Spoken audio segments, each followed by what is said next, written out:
सात सात दिन राम कथा कहते रहे हैं।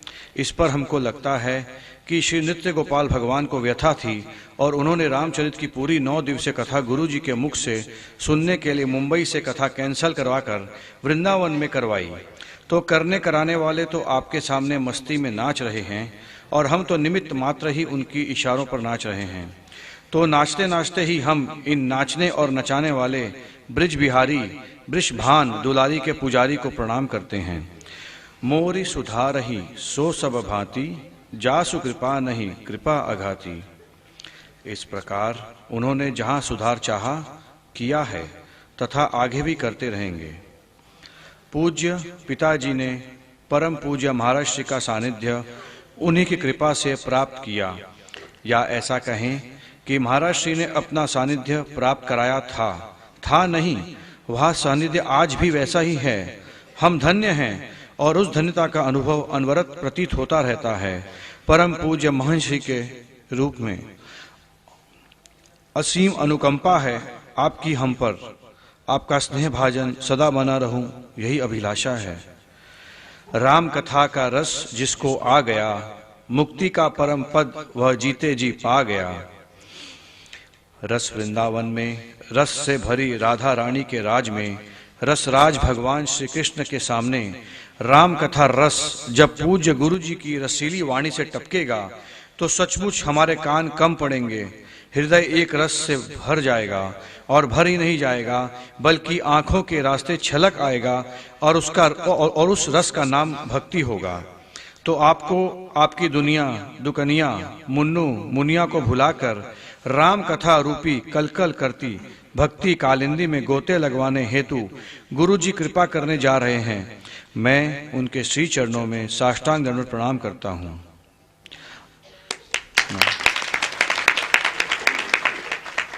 आप सबसे विनती एक है कि कथा के दौरान कृपया अपना मोबाइल फोन स्विच ऑफ कर दें या साइलेंट मोड पे रख दें ताकि कथा में कोई व्यवधान ना पड़े। नारायण।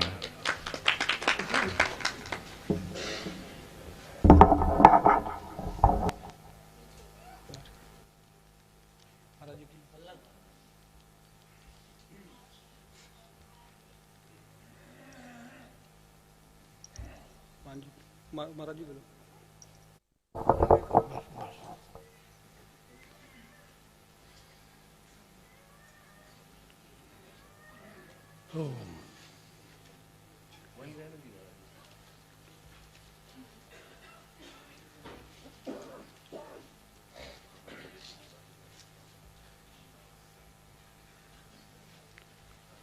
मेरे श्री परमाराध्य देव श्री महाराज श्री जी के श्री चरणारविंदों में साष्टांग प्रणाम। मंत्रस्थ संत महापुरुष भक्तजन एवं भक्तिमती माताएं सबके चरणों में मैं दंडवत प्रणाम करता हूं। आप लोग स्वीकार करें। हम धन्य भाग्य हैं जो आज इस आयोजन में सब शामिल हुए हैं। बड़े भाग्य मानुष तन पावा, सुर दुर्लभ सदग्रंथन गावा। बड़े भाग्य से मनुष्य तन मिला हुआ है, इसका हम दुरुपयोग न करके